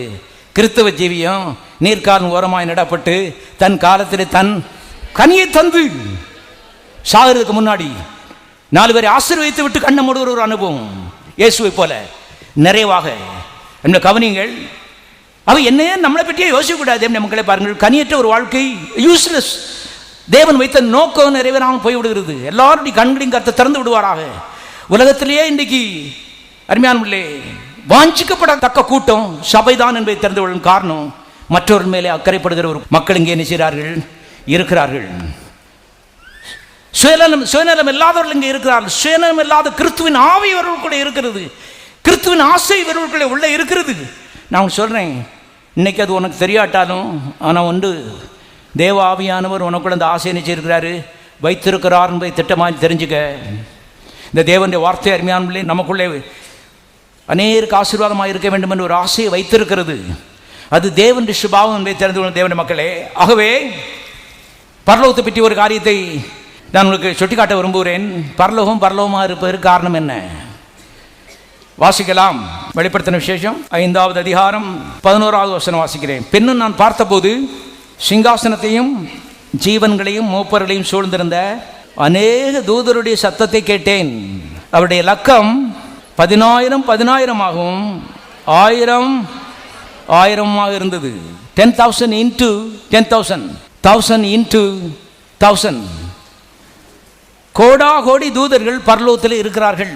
பரலோகத்தில் தேவன் இருக்கிறார். அருமையான கோடா கோடி தூதர்கள் இருக்கிறார்கள். கவனிங்க. அந்த தூதர்களை பற்றி அருமையானே 103ஆம் சங்கீதத்தில் எழுதப்பட்டிருக்கிறது. வாசிக்கலாம். வாசிப்போம். சங்கீதம் 103:21. எல்லாம் எடுத்து வைத்துக் கொள்ளுங்கள். கர்த்தருக்கு பிரியமானது செய்து அவர் பணிவிடைக்காரராக இருக்கிற அவருடைய சர்வ சேனையிலே அவர் என்ன செய்யுங்கள்? கோடாகோடி தூதர்கள் என்ன செய்கிறார்கள்? ஒரு காரியத்தை தான் செய்கிறாங்க. கர்த்தருக்கு பிரியமானதை செய்கிறார்கள். ஆகவே தான் பரலோகமாக என்ன செய்து இருக்குது. ஒருத்தன் எழுப்புனா அவன் பேர் லூசிஃபர். இன்றைக்கு அவன் பேர் சாத்தான். அவன் முதல்ல ஒரிஜினலாக அவன் பேர் சாத்தான் கிடையாது, டெவல் கிடையாது. அவன் பேர் லூசிஃபர். 3 பிரதான தூதர்கள் இருக்கிறார்கள். ஒருத்தன் காபிரியல், அடுத்தது மிகாவேல், அடுத்தது லூசிஃபர். காபிரியல் செய்திகளை கொண்டு போகிற அந்த கூட்டத்தினுடைய தலைவன். மிகாவேல் கர்த்தருடைய யுத்தங்களை பண்ணுகிற அந்த கூட்டத்தினுடைய தலைவன். லூசிஃபர் அருமையானவர்களே இசைக்கருவிகளை வாசித்து கர்த்தரை ஆராதனை பண்ணுகிற அந்த கூட்டத்தினுடைய மியூசிக் டைரக்டர், பிரதான தூதன். பாருங்க, அவனுக்குள்ள ஒரு நாளில் ஒரு ஆசை வந்துடுச்சு. என்ன கர்த்தருக்கு இவ்வளோ மகிமையா, இவ்வளோ பெரிய சிங்காசனமா, நான் அதில் போய் என்ன செய்ய போகிறேன், உட்கார போகிறேன். இது கர்த்தருக்கு பிரியமான காரியமா? இப்போ கர்த்தர் அங்கேருந்து அவனை கீழே தள்ளிவிட்டார் என்று நான் வேதத்தில் வாசிக்கிறோம். ஏனென்றால் அவன் அங்கே வச்சிருந்தா பரலோகமானது இருக்காது. சில ஆழமான காரியங்களை பேசிகிட்டு இருக்கேன், திட்டமாய் தெரிந்து விடுங்கள். பரலோகமாக இருப்பதற்கு காரணம் கோடாகோடி தூதர்கள் ஒரே காரியத்தை செய்கிறார்கள், தேவனுக்கு பிரியமானதை செய்கிறார்கள். நீங்கள் குடும்பம் தேவ குடும்பமாக இருக்க வேண்டுமானால் தேவனுக்கு பிரியமானதை புருஷனும் மனைவியும் பிள்ளைகளும் செய்தால் குடும்பம் பரலோகமான செய்யும் இருக்கும். ஒரு சபை அருமையான 10,000 பேர் இருக்கலாம், அது பரலோகமாகவே இருக்கும். அத்தனை பேரும் ஒரே ஒரு நோக்கம், என் தேவனுக்கு பிரியமானதை நான் செய்ய வேண்டும், அதற்காக தான் பூலோகத்தில் என்ன செய்கிறேன், வாழுகிறேன் என்ற எண்ணம் வரும் பொழுது அருமையான சபை பரலோகமாயிரும். சுயநலம் ஒளிந்து போகும். பிசாசுக்கு இங்கே இடமே கிடையாது என்பதை தெரிந்து கொள்ளுங்கள். கர்த்தர் அவன் அங்கே வச்சிருக்கல, கர்த்தர் இரக்கமுள்ளவர். ஆனால் உடனே கீழே தள்ளிட்டாரு. ஏன்னா பரலோகம் நரகமாக என்ன செய்துவிடும், மாறிவிடும். சுயநலம் பரலோகத்தின் நரகமாக மாற்றிவிடும். இன்றைக்கு பரலோகமாக இருக்க வேண்டிய சில குடும்பங்கள் நரகமாகவே இருக்கிறது.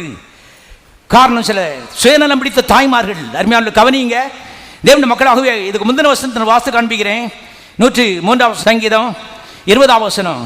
கர்த்தருடைய வார்த்தையை கேட்டு அவருடைய வசனத்தின்படி செய்கிற பலத்த சௌரியவான்களாய் அவருடைய தூதர்களே அவரை. இப்ப அடுத்த கேள்வி வருகிறது, கர்த்தருக்கு பிரியமானதை எப்படி கண்டுபிடிக்கிறது? கர்த்தருடைய வார்த்தையை கேட்டா கர்த்தருக்கு பிரியமானது எதுன்னு என்ன செய்யறோம், தெரிஞ்சிடும். வேற வழியெல்லாம் இல்லை, தீர்க்கதரிசிகளை தேடி அலைய வேண்டிய அவசியம் இல்லை. அருமையான கவனிங்க, கர்த்தருடைய வார்த்தையை கேட்டு அவருக்கு பிரியமானவரை செய்கிற பலத்த தூதர்களே அவரை ஸ்தோத்திரியுங்கள். ஆகவே கர்த்தருடைய வார்த்தை ஒரு மனுஷன் இரவும் போலும் கேட்டுக்கிட்டு இருந்தா கர்த்தருக்கு பிரியமானது என்னங்கிறது தேவ ஆவியானது வார்த்தையின் மூலமா நமக்கு என்ன செய்யறாரு, உள்ள வச்சிடறாரு. ஆசை, அதன் மேலே ஒரு தாகம், மனிதன் மாறுகிறான். முன்னால் உள்ள ஆசையெல்லாம் ஒளிய ஆரம்பிக்கிறது. அதனால்தான் அருமையான இரவும் போலும் கர்த்தருடைய வேதத்தில் தியானமாக இருக்கும்படி வேதம் என்ன செய்யறது, சொல்லுறது. எதுக்குன்னு தெரிஞ்சுக்கணுங்க. இது கிறிஸ்தவ மத புஸ்தகம் இல்லை. 2 அதிகாரம் வாசிக்கலாம், இன்னைக்கு ஆக்சிடென்ட் ஆயிரும், அதனால வேகமாக வாசிட்டு போவோம்னு சொல்லி இன்னைக்கு சிலர் அவசரமாக வாசிட்டு போட்டு ஓடுறாங்க. ஓடுற ஓட்டத்தில் ஆக்சிடென்ட் ஆயிராம. அருமையான கவனிங்கள், தேவனுடைய பிரியங்கள் அடங்கிய புஸ்தகம். நான் பேசுகிறேன், என் வார்த்தையை கேட்டுக்கொண்டிருக்கிறீர்கள். என்ன ஆசைப்படணும், என்ன பிரியப்படணும், அதுதான் நான் நினைக்கிறேன் பேசுகிறேன். என்ற வார்த்தையின் மூலமாக நான் என்ன நினைக்கிறேன், என்ற ஆசை என்ன என்பதை நீங்கள் புரிந்து கொள்ளலாம். இந்த காலை வேளையிலே நம்முடைய சபையார் எல்லாரும் சேர்ந்து அருமையான உலகத்தை ஆசீர்வதிக்க வேண்டும் என்று நான் ஆசைப்படுகிறேன். அது அந்த வார்த்தை உங்களுக்கு வெளிப்படுத்துகிறது. அதே போல் தேவன் என்ன ஆசைப்படுகிறாரோ அதை இந்த வார்த்தையின் மூலமாக என்ன செய்யலாம், புரிந்து கொள்ளலாம். அந்த வார்த்தை நேசிக்கப்படத்தக்க ஒன்று. தேவனுடைய ஆசைகளையும் அவருடைய எண்ணங்களையும் அவர் என்ன நினைக்கிறார், அவருக்கு எது பிரியம் இல்லை, எது பிரியம் என்பது அருமையாக கண்டுபிடிக்கிறதுக்காக இறைவன் கொடுத்திருக்கின்ற ஒரு பொக்கிஷம். ஒரு மனைவி கல்யாணம் கட்டின உடனே அருமையான புத்தியுள்ள மனைவி புருஷனுக்கு எது பிடிக்குது எது பிடிக்கலைங்கிற ஸ்டடி பண்ணுறா பாருங்க. எந்த மாதிரி அப்படி மாறாமல் இருக்கிறது இல்லை, ஸ்டடி பண்ணுறா. குடும்பம் அருமையானே இணக்கமாய் போகிறதுக்கு சில காரியங்களை மாற்ற வேண்டியது அவசியமாக இருக்கிறது. காரணம், அவனுக்கு இது பிடிக்கல, இது பிடிக்குதுங்கிறத கண்டுபிடித்து கொண்ட ஒரு மனைவி, புத்தியுள்ள மனைவி தன் வீட்டை நிச்சயிறாள், கட்டுகிறாள். கவனிங்க.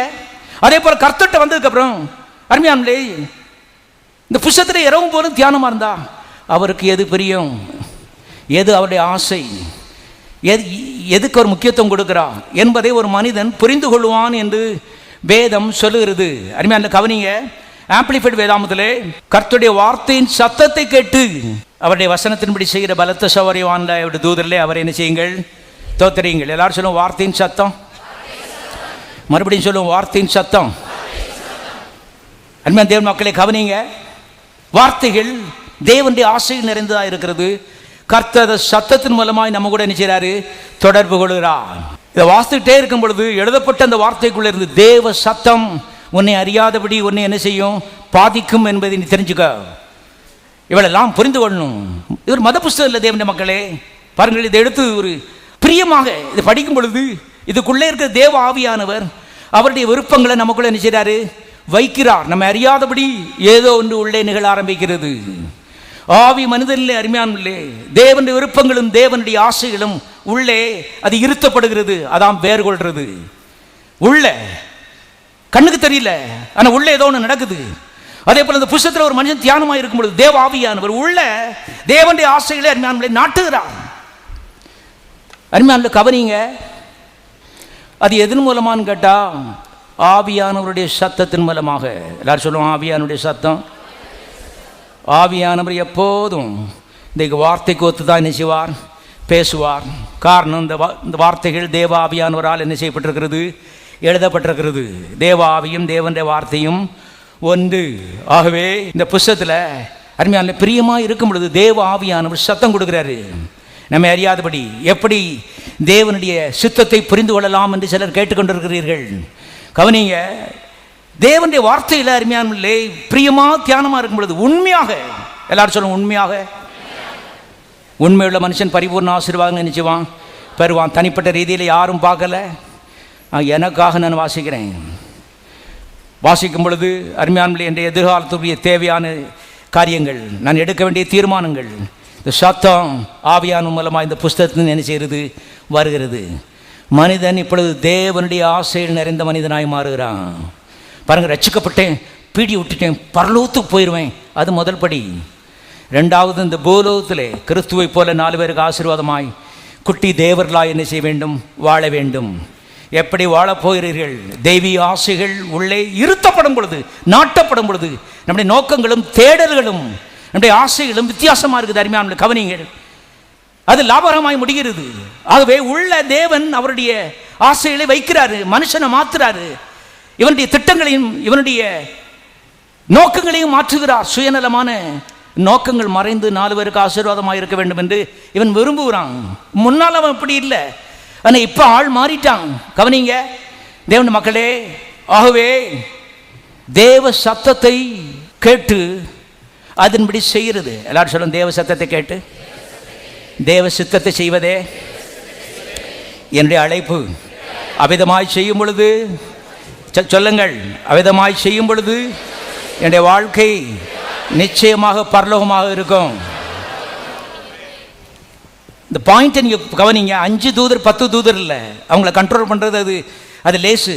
கோடா கோடி எண்ணிக்கை கடங்காத தூதர்கள், ஒரே யூனிஃபார்மிட்டி, எல்லாம் ஒரே நோக்கம், ஒரே சத்தம், ஒரே பரலோகம் பரலோகமாக இருக்குது. நோ ப்ராப்ளம், எந்த கசப்பும் கிடையாது, எந்த குழப்பமும் கிடையாது, எந்த பிரச்சனையும் இல்லை, எந்த விரும்பத்தகாத காரியங்கள் அங்கே இல்லை. எல்லாரும் தேவ சத்தத்தை கேட்டு அதன்படி என்ன செய்கிறாங்க, அவ்வளோதாங்க. இன்னைக்கு கிறிஸ்தவ குடும்பங்கள்னு சொன்னால் இதுதான் அழகு, இதுதான் அருமையானவர்களே அடையாளம் என்பதை நீங்கள் தெரிந்து கொள்ளுங்கள். தேவ சத்தத்தை கேட்கணும், போட்டி போட்டுக்கிட்டு அதை முதலாவது நான் செய்யணும். புருஷனுக்கு முன்னால் மனைவி, மனைவிக்கு முன்னால் பிள்ளைகள். இந்த குடும்பம் இது கிறிஸ்துவின் குடும்பம், கிறிஸ்துவுக்காக வாழுகிற குடும்பம், கிறிஸ்துவின் சத்தத்தினால் நடத்தப்படுகிற குடும்பம். அன்பு கவனிங்கள், எல்லாரும் செய்யும் பொழுது அவர்கள் கர்த்தருக்கு பிரியமானதை என்ன செய்கிறார்கள். அதான் பரலோகம். அங்கே சாத்தானுக்கு இடமே இல்லை, எந்த பிரச்சனைக்கும் இடம் இல்லை. அருமையான தேவனுடைய மக்களே, ஆகவே இந்த நாட்களில் நம்முடைய குடும்பங்கள் பரலோகமாய் இருக்கும்படி தேவன் ஒரு திட்டத்தை வைத்து நம்மை அழைத்திருக்கிறார் என்பதை தெரிந்து கொள்ளுங்கள்.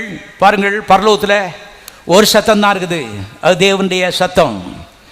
பூலோகத்தில் நிறையா சத்தம் இருக்குது, நிறையா பிசாசிகள் இருக்குது, பிசாசி சத்தம் கேட்குது. அது மாத்திரமல்ல, சுயநலம் பிடித்த மனிதர்கள் இருக்கிறாங்க, அவங்க சத்தம் என்ன செய்யுது, கேட்குது. வீட்டிலே என்ன செய்வாங்க, இருப்பாங்க, சபையிலே இருப்பாங்க, அவங்க சத்தம் கேட்குது. அது மாத்திரமல்ல, இந்த மனுஷனுடைய சத்தம் வேறு என்ன செய்யுது, கேட்குது. இது எல்லாத்துக்கும் காட்டிலும் பொல்லாத மாம்சம் இது கொடுக்குது பாருங்க சத்தம். எல்லாம் தேவ சத்தத்துக்கு விரோதமான இது என்ன செய்யும், இது பேசிக்கிட்டு இருக்கும். அருமையான கவனியுங்கள், 4வது தேவ சத்தமும் என்ன செய்யுது, கேட்குது. இப்போ நம்முடைய அழைப்பு என்னன்னு சொன்னால், இது எல்லாவற்றின் மத்தியிலும் தேவ சத்தத்தை கேட்டு அவருக்கு பிரியமானதை செய்யும்படி கர்த்தர் எனக்காக கல்வாரி சொல்லி ஜீவனை என்ன செய்திருக்கிறார், கொடுத்திருக்கிறார். நான் உண்மையுள்ளவனாக இருப்பேன் என்று கர்த்தர் நம்பி, கர்த்தர் எனக்காக முன்கூட்டியே 2000 வருஷத்துக்கு முன்னால் ரத்தத்தையே சிந்திருக்கிறாரு. இன்றைக்கு நான் உண்மையை காமிக்க போகிறேன். யாருக்கு பிரியமோ பிரியமில்லையோ, ஒரு வாழ்க்கை சீக்கிரமாக முடிந்து போகும். எனக்காக கல்வாரி ஜீவனை கொடுத்த கிறிஸ்துவுக்காக நான் வாழுகிறேன்.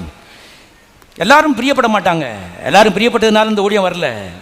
எங்கள் சொந்த அப்பாவே அருமையானவர்களே பாருங்கள், எத்தனை முறை அருமையானவர்களே இந்த ஊழியத்துக்கு வர்றதுக்கு எத்தனை தடைகளை போட்டார். ஆனால் இன்றைக்கு அவர் இல்லை. நான் அவர் சத்தத்தை கேட்டிருப்பேன்னு சொன்னால், நான் மதுரையில் இருக்க மாட்டேன், உங்கள் சபையும் இல்லை, ஒன்றும் இல்லை, நீங்களும் இல்லை என்பது திட்டமாக தெரிந்து ஆண்டவர் நினச்சி எப்படி ஒன்றாலும் நடக்கும் போகிறதா. அறிவீனங்களை விட்டு விடுங்கள். மனிதனுடைய அருமையான புரிந்து கொள்ளுதலும் இந்த ஒத்துழைப்பும் இவைகள் இல்லைன்னு சொன்னால் காரியங்கள் வாழ்க்கையில் நினைச்சாது சம்பவிக்காது, நல்ல காரியங்கள். அதனால் தான் உங்களுடைய எதிர்காலத்தை பற்றி நான் பேசிகிட்டு இருக்கேன், சீரியஸான விஷயம். ஆகவே நன்றாக இருக்க வேண்டும் என்று விரும்புகிறவர்கள் அருமையானே, கர்த்தருடைய சத்தத்தை கேட்டு யாருக்கு இஷ்டமோ இஷ்டம் இல்லையோ கண்டிப்பாக நான் நினைச்ச போகிறேன், செய்ய போகிறேன். கர்த்தருக்கு பிரியமானது செய்யும்படி நான் பூலோகத்தில் உயிரோடு இருக்கிறேன். எல்லாருக்கும் வந்து பிரியமாக இருக்காது என்றால் பிசாசின் பிள்ளைகளுக்கு அதுமாதிரி கர்த்தருக்கு பிரியமானது செய்தா ஆட்டோமேட்டிக்காக ஒரு வெறுப்பு என்ன செய்து வந்து விடுகிறது. அதுதான் கர்த்தர் சொன்னார், உலகத்தில் எங்களுக்கு உபத்திரவங்கள் உண்டு, ஒரு தீமையை நம்ம அவனுக்கு செய்யலை. ஆனால் நம்முடைய விருப்பங்கள் வேறமா இருக்குது, அவனுடைய விருப்பம் கான்ட்ராவாக இருக்குது, வேற திசையில் போகுது. ஆகவே தீமை செய்யறதுக்கு நினைக்கிறான். கவனிங்க, ஆகவே ஒரு தீமையும் செய்யாமல் நமக்கு தீமை என்ன செய்யலாம், வரலாம். காரணம், கிறிஸ்துவின் ஆசை நிறைந்தவர்களாக இருக்கும் பொழுது உலகம் ஆட்டோமேட்டிக்காக அவங்களை என்ன செய்யறது, பகைக்க ஆரம்பிக்கிறது.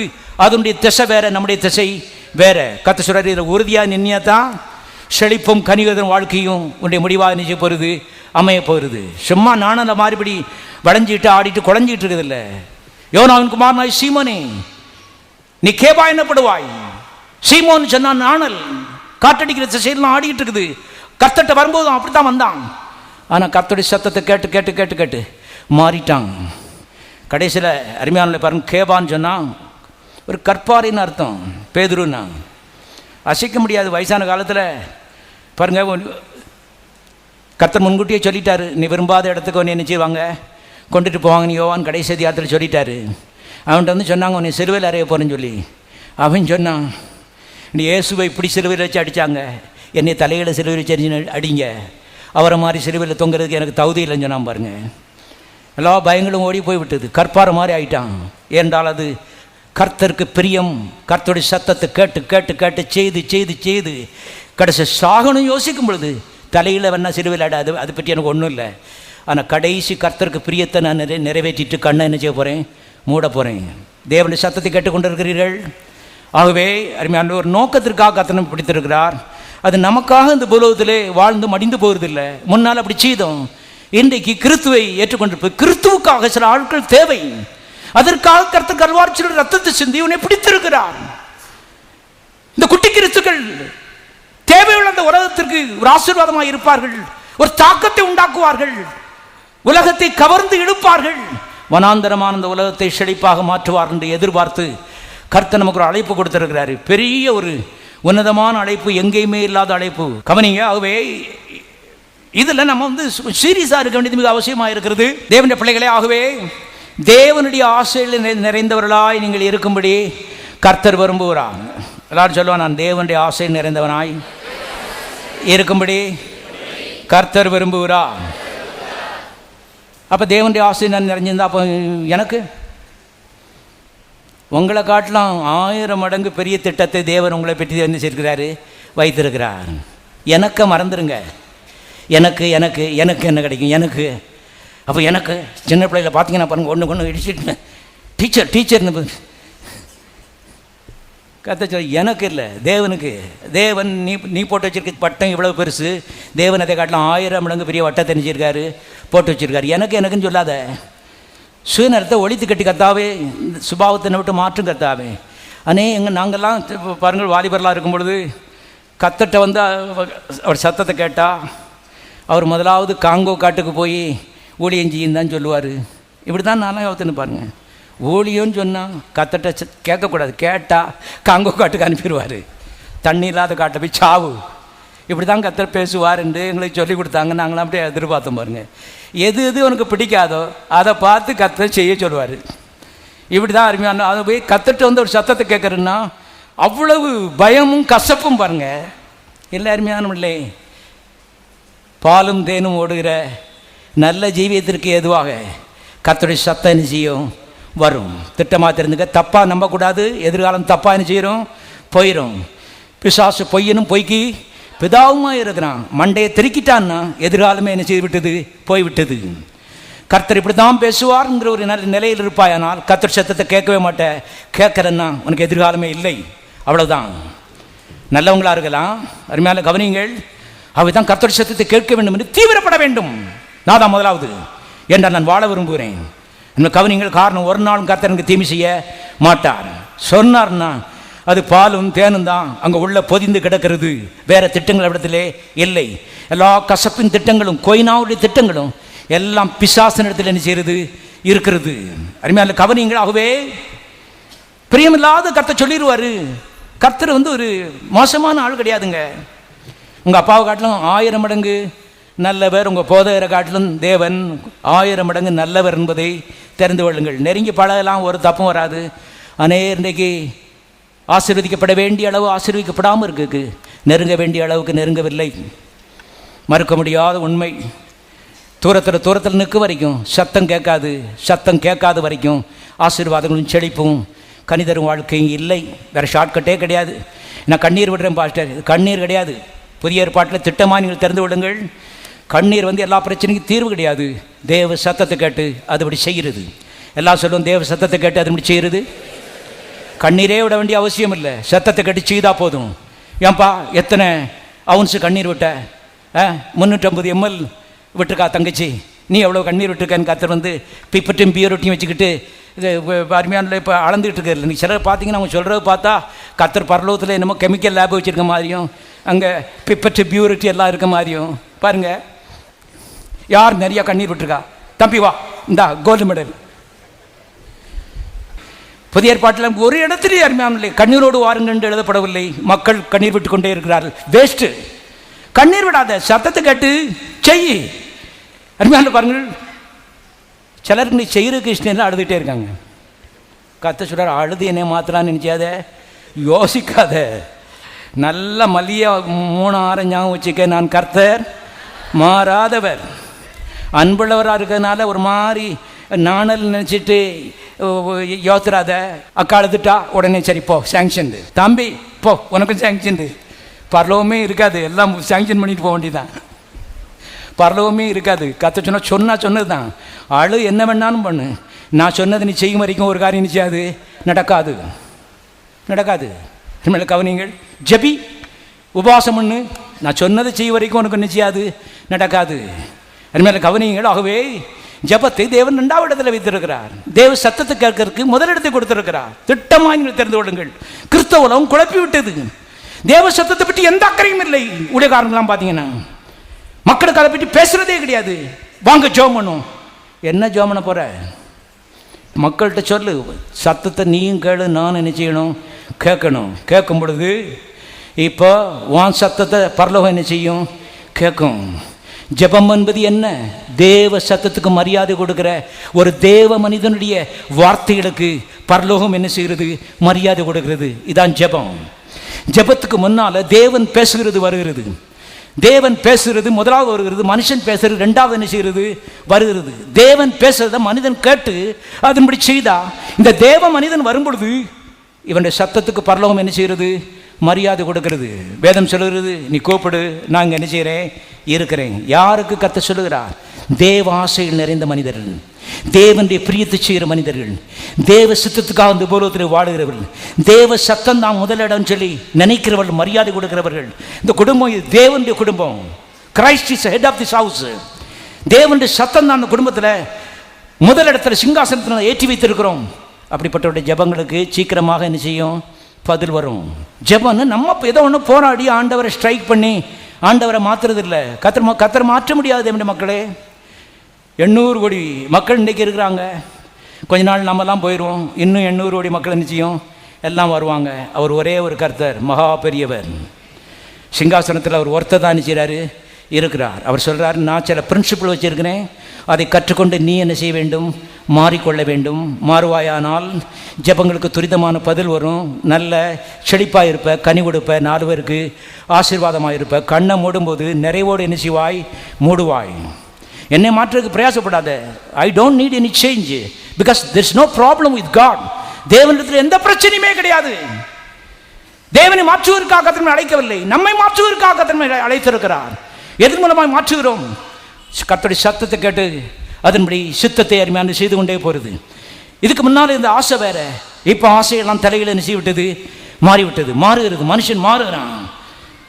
நினைச்சு பார்க்கான், பின்னால் திரும்புகிறான். எப்படி மாறிட்டானோ ஆச்சரியமாக இருக்குதே என்றால் இந்த தேவனுடைய வார்த்தை, தேவ ஆவியானுடைய சத்தம் மனிதனை மாற்றுகிறது மாற்றம். மாற்றம் என்று நம்புங்கள் தேவனுடைய மக்களை. பாருங்கள், ஆகவே கிறிஸ்துவ ஜீவியத்தினுடைய காரியங்களை நாம் சில புரிந்து கொள்ள வேண்டியது அவசியமாக இருக்கிறது. கர்த்தர் போய் ஜெபம் படிச்சு தாங்கயான்னு சொல்லி கேட்டாங்க. வாசிப்போம். லூக்கான சுவிசேஷம் 11ஆம் அதிகாரம் 1ஆம் வசனம். இயேசு ஒரு இடத்தில் ஜெபம் பண்ணி முடித்த பின்பு அவருடைய சீஷரில் ஒருவன் அவரை நோக்கி, ஆண்டவரே, யோவான் தன் சீஷருக்கு ஜெபம் பண்ண போதித்தது போல நீரும் எங்களுக்கு போதிக்க வேண்டும் என்றான். நல்ல ஒரு விண்ணப்பம் பாருங்க. ஜெபம் பண்ணுறதுக்கு படிச்சு தாங்கயான்னு சொல்லி கரெக்டாக அவர்கிட்டே போய் கேட்கான். ஏன்னா அவர் தான் ஜெபத்தையே உருவாக்குனவர். யோவான் படித்து கொடுத்தாரு, அது நல்லது. ஆனால் செகண்ட் ஹேண்ட் இன்ஃபர்மேஷன், இது ஃபர்ஸ்ட் ஹேண்ட் இன்ஃபர்மேஷன். இவர் தான் ஜெபன்னா அதனுடைய ஆத்தர், ஜெபத்தை உருவாக்குனவர் இவர் தான். பாருங்கள், அவர் சில பிரின்சிபிளை படித்து கொடுக்குறாரு. நான் அதை உங்களுக்கு காண்பிக்க விரும்புகிறேன். அதை பற்றி மத்தேயு விசேஷம் 6ஆவது அதிகாரம் திரும்புங்க, அங்கே இன்னும் கொஞ்சம் தெளிவாக இருக்குது. மத்தேயு 6ஆவது அதிகாரம் 9ஆவது வசனம். நீங்கள் ஜெபம் பண்ண வேண்டிய விதமாவது இயேசுநாதர் பேசுகிறார் பாருங்க, கவனிங்க தேவனுடைய மக்களே. காதுள்ளவன் என்ன செய்ய கடவன்? கேட்க கடவன். எப்படி வேணாலும் ஜெபம் பண்ணலாம். ஜெபம் பண்ணால் கண்டிப்பாக கடவுள் கேட்பாரு. இல்லை, பொய் இல்லை. ஜெபம் பண்ணுவதற்கு சில விதிகளை தேவன் வைத்திருக்கிறார். அதன்படி ஜெபம் பண்ணா தேவன் கேட்பார். அருமையான கவனிங்க, ஜெபம் பண்ண வேண்டிய விதமாவது இந்த பேட்டர்னில் தான் நீங்கள் ஜெபிக்க வேண்டும் என்று கர்த்தர் சொல்லுகிறார். பாருங்க, அவர் சொல்றாரு 9ஆவது வசனம் வாசிப்போம். நீங்கள் ஜெபம் பண்ண வேண்டிய விதமாவது, பரமண்டருக்கு எங்கள் பிதாவே, உம்முடைய நாமம் மகிமைப்படுவதாக. எல்லாம் சொல்லுவோம், உம்முடைய நாமம் மகிமைப்படுவதாக. நம்முடைய நாமம் இல்லை, நம்முடைய நாமம் இருக்கு, அதை பெருமைப்படுத்துவேன்னு அவர் சொல்லியிருக்காரு. ஆனால் ஜெபம் பண்ணும்போது கர்த்தர் சொல்றாரு, முதலாவது கர்த்தர் அவருடைய நாமம், அவரை பற்றி எண்ணம் தான் உன் மனதில் என்ன செய்யணும்? இருக்கணும். நீ தேவ மனிதனாக இருக்கிறாயா என்பதை பரலோகம் கவனிக்கிறது. சில காரியங்கள் அவசியம். நம்ம என்ன நினைக்கிறோம்? நம்முடைய தேவை ஜெனுவின். இவ்வளவு நெருக்கமான நெருக்கடியான கட்டத்தில் நான் இருக்கேன் ஆண்டவரே, கண்டிப்பாக நீங்கள் பதில் கொடுக்கணும். கோடி பேர் நெருக்கடியில் இருக்காங்க. தெரியாவிட்டால் தெரிந்து கொள்ளுங்கள், உங்களுடைய நெருக்கடி நிமித்தம் கர்த்தர் செய்கிறதில்லை. நீங்கள் தேவ மனிதர்களாக இருக்கிறீர்களா என்பதை பரலோகம் கவனிக்கிறது. தேவ மனிதன் என்ன நினைக்கிறான்? முதலாவது தேவனுடைய நாமம். என் நாமம் இல்லை, என் பேர் இல்லை, அவருடைய நாமம். உம்முடைய நாமம் மகிமைப்படுவதாக. இரண்டாவது, உம்முடைய ராஜ்யம் வருவதாக. மூன்றாவது, உம்முடைய சித்தம் பரலோகத்தில் செய்யப்படுகிறது போல பூமியிலே, என் குடும்பத்தில், என் வாழ்க்கையிலே, சபையிலே செய்யப்படுவதாக. ஆரம்பத்தை பாருங்க, முற்றிலும் கர்த்தர், டிவைன். மனுஷனை பற்றி அங்கே ஒன்றுமே இல்லை, ஒரு தேவையும் பற்றி ஒரு மனுஷனும் இல்லை. ஜெபம்னா எப்படி பண்ண வேண்டும் என்று கர்த்தர் ஒரு பேட்டர்னை வச்சிருக்காரு. இதை நீங்கள் கவனிக்க வேணும். முழங்கால் போட்டுக்கிட்டு நம்ம கஷ்டத்தெல்லாம் கண்ணீரோடு கொட்டுறது இல்லை தேவன் மக்களே. கவனிங்கள், இவனுடைய ஆசை, கர்த்தாവ് உம்முடைய நாமம் இந்த பூமி எங்கும் கர்த்தாவை உயர்ந்திருக்கணுமே, உம்முடைய ராஜ்யம் விஸ்தாரமானுமே கர்த்தாவே, உம்முடைய இஷ்டம் இந்த பூலோகத்தில் மக்கள் மத்தியில் செய்யணுமே. பிசாசுடைய இஷ்டத்தை இன்றைக்கு மனுஷன் செஞ்சுட்டு கிடக்கிறான். எங்கள் தேவனுடைய இஷ்டத்தை செய்யணுமே, இது இவனுடைய ஆசையாக இருக்க வேண்டும் என்று தேவன் எதிர்பார்க்கிறார். இவன் தான் தேவ மனிதன், இவன் தான் ஜெப மனிதன். தேவனுடைய சத்தத்தை கேளுங்கள். உன்னுடைய ஜெபத்தை காட்டணும். ஜெப மனிதனாகிய நீ பரலோகத்துக்கு ரொம்ப முக்கியம். முதலாவது நீ, அதுக்கப்புறம் தான் உன் வார்த்தை. அதனால் தான் நம்மை கவனிக்க வேண்டியது மிக மிக அவசியமாக இருக்கிறது. நாம் சுயநலம் நிறைந்தவர்களாய் நம்ம பிரச்சனையே எடுத்துட்டு கூட கூடையா கொட்டிடுறது இல்லை. பாருங்க தேவனுடைய மக்களே, கர்த்தர் சொல்றாரு, நேரமும் காலம் வீணாயிட்டு பதில் வராது. தேவ மனிதன் பாருங்க, தேவனுடைய நாமம், அவருடைய ராஜ்யம், அவருடைய சித்தம், அவருடைய இஷ்டம், இதுதான் இவனுடைய ஆசையாக இருக்கிறது. வாயை திறந்தா ஜெபத்தில் அதுதான் என்ன செய்யுது? வருது. பைபிளில் போட்டிருக்க, இருதயத்தின் நிறைவினால் வாய் என்ன செய்யும்? பேசும். வாயை திறந்தா, கர்த்தாவே உம்முடைய நாமம், உம்முடைய ராஜ்யம், உம்முடைய இஷ்டம், உம்முடைய சித்தம், நான் உமக்காக இந்த பூலோகத்தில் வாழுகிற ஒரு மனிதன். கவனிங்க, இது நிறைந்திருக்கிறதா என்பதை பரலோகம் கவனிக்கிறது. இப்போ ஜெபம் முடிய போகுது. கவனிங்க 13ஆம் வசனம். எங்களை சோதனைக்கு உட்பட பண்ணாமல் தீமையிலிருந்து எங்களை ரட்சித்துக் கொள்ளும். சத்தமாசிங்க. ராஜ்யமும் வல்லமையும் மகிமையும் என்றென்றைக்கும் உம்முடையவைகளே. சத்தமாசிங்க. ஆமேன். எல்லாம் சொல்லும் மறுபடியும் ஆமேன். ஜெபம் ஆரம்பிக்கிறது கர்த்தருடைய நாமம், ராஜ்யம், சித்தத்தில் ஆரம்பிக்குது. முடியும் போது பாருங்க, ராஜ்யம் உம்முடையது ஆண்டவரே, வல்லமை உம்முடையது ஆண்டவரே, மகிமை எந்தெந்தைக்கு உம்முடையது. ஆமேன். கவனிங்க தேவனுடைய மக்களே, கர்த்தர் சொல்றார், ஜெபம்னு சொன்னா அது தெய்வம் சம்பந்தப்பட்ட காரியம். அப்படிப்பட்ட ஒரு ஆர்வமும் வாஞ்சியும் ஜெபத்தை ஆரம்பிக்கும் போதும் முடிக்கும் போதும் தேவனிலே ஆரம்பித்து தேவனில் என்ன செய்யணும், முடிக்கணும். அப்போ நம்மளை பற்றி ஒன்றும் சொல்லலையா? பாஸ்டர் சொல்லியிருக்கு. வாசிங்க 11ஆம் வசனம், 6ஆம் அதிகாரம் 11ஆம் வசனம், சத்தமாச்சிங்க. எங்களுக்கு வேண்டிய ஆகாரத்தை என்று எங்களுக்கு தாரும்.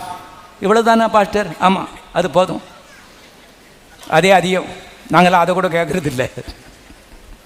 ஆமாம், உண்மை உண்மை, அதை கூட கேட்குறது இல்லை, கேட்க வேண்டிய தேவையில்லை. காரணம், அமைக்கி குலுக்கி சரிந்து விழும்படி கர்த்தன் செய்கிறார், அளந்து போட்டு கொண்டு இருக்கிறார். இதுதான் எங்களுடைய அனுபவம், இதுதான் எங்களுடைய அனுபவம். உண்மையை பேசிக் கொண்டிருக்கிறேன், கவனிங்கள். போராடுறதும் மன்றாடுறதும் அப்படியே கண்ணி சிந்தி நம்ம பிரச்சனையை திருப்பி கொட்டுறது இல்லை. 2 ரொட்டி துண்டுக்கு மத்தியில் கொஞ்சம் ஜாமம் வைப்பாங்க. அதே மாதிரி கர்த்தர் சொல்றார், மேலே தேவன் கீழே தேவன், மத்தியில் நீ. மத்தியில் கொஞ்சம் ஜாம் இருக்க மாதிரி கர்த்தாவே இன்றைக்கு உள்ள ஆகாரத்தை எங்களுக்கு தாரும். இதை கூட கேட்க வேண்டிய அவசியம் இல்லை. இருந்தாலும் நான் ஞாபகப்படுத்தினேன், ஆண்டவரே நீங்கள் எங்கே இருக்கிறீர்கள்? அருமையால் முதல்லையும் இல்லை, கடைசியிலையும் இல்லை. ஆமீன் உங்களுக்கும் இல்லை. ஆமீன் யாருக்குங்கன்னா வல்லமை உடையது, மகிமை உடையது, என்றென்றைக்கும் உடையது. ஆமீன், ஆமீன். நான் தேவனுடைய மனிதன். தேவனுக்கு வல்லமையும் மகிமை அருமையான போகும் பொழுது என்ற தேவைகள் எல்லாம் குப்பை அற்பம். கவனிங்கள் தேவனுடைய மக்களே. ஆகவே ஜெபங்கிறது நம்முடைய காரியங்களை தூக்கி வச்சு பட்டியல் போட்டுக்கிட்டு வரிசையாக கத்தட்ட திருப்பி சொல்றதில்லை. ஐயோ, இன்னைக்கு ஆயிரமான கிறிஸ்தவர்கள் 1000 மணி நேரங்களை வீணடித்து கொண்டு இருக்கிறார்கள். சுயநலம், எல்லாம் சொல்லும் சுயநலம். மை நீட்ஸ், என் தேவை, என் பிரச்சனை. நீ இல்லைண்ணா, உன்னை நான் கிரயம் கொடுத்து வாங்கியிருக்கிறேன், உனக்காக கடைசி சொற்றாத்தல் செஞ்சிருக்கிறேன். உன் பிரச்சனை என் பிரச்சனை, நீ அதை தீர்த்து வைக்கிறதுக்கு முடியாமல் இருக்கலாம், என்னையால் அது முடியும். அது எப்படி முடியும்னு கேட்டால், முதலாவது தேவன், கடைசி தேவன், முழு மூச்சு தேவன், என்னுடைய ஆசையும் என்னுடைய வாஞ்சியும் தேவன். அவருக்காக அந்த உலகத்தில் செய்கிறேன், வாழுகிறேன். இந்த நிலை பரலோகம் கண்டுபிடிக்கும் பொழுது ஆவியான் வல்லமையாக வேலை செய்கிறார், தேவதூரில் வல்லமையாக வேலை செய்கிறார். அற்புதம் நடக்கிறது. ஆமைக்கு குறைக்கு சரிந்து விடும்படி மக்கள் மடியில் வந்து என்ன செய்கிறாங்க, அளந்து போடுகிறார் என்பதை தெரிந்து விடுங்கள். ஆகவே உங்களுடைய ஜெபத்தை காட்டிலும் ஜெப மனிதர்களாகி நீங்கள் முக்கியமானவர்கள். நீங்கள் தேவ மனிதர்களாக இருக்கும்படி தேவன் எதிர்பார்க்கிறார். தேவ ஆசைகள் நிறைந்தவர்களாய்.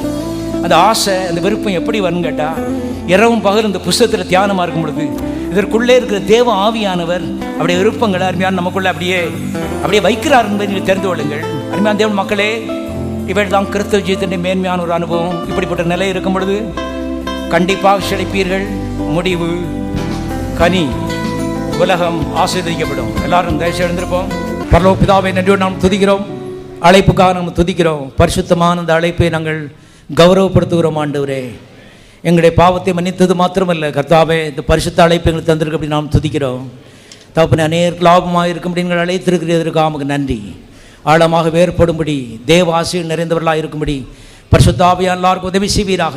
தேவ சத்தம் இன்றைக்கு எங்கள் குடும்பத்தினுடைய கர்த்தாவே சிங்காசனத்திலே வீற்றுக்கட்டும் கர்த்தாவே, எல்லா குடும்பங்களும் உங்களுடைய வார்த்தைக்குள்ளே கட்டப்படட்டும். உங்களுடைய ஆசைகள் எங்களுடைய ஆசைகளாக இருக்கட்டும் கர்த்தாவே. உலகத்து கனிகளால் நிரப்பொருளாக எங்களை மாற்றிப்படுவீராக. அவிதமாய் செய்கிறதற்காக நன்றி. இயேசுவின் நாமத்தில் பிதாவே.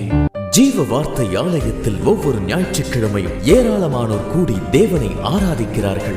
தேவனுடைய வார்த்தையின் மகத்துவத்தை வேதாகமத்திலிருந்து மிக தெளிவாகவும் எளிமையாகவும் இங்கு போதிக்கிறோம். உங்கள் வாழ்க்கையும் வளம் பெற இந்த சத்தியங்களை கேட்டு பயனடையுங்கள். உங்களையும் எங்கள் ஆலயத்திற்கு அன்புடன் அழைக்கிறோம். எங்கள் முகவரி ஜீவ வார்த்தை ஆலயம், Madakkulam road, Palanganatham bus stand வழி, மதுரை, தென்னிந்தியா. தேவன் தாமே உங்களை ஆசீர்வதிப்பாராக.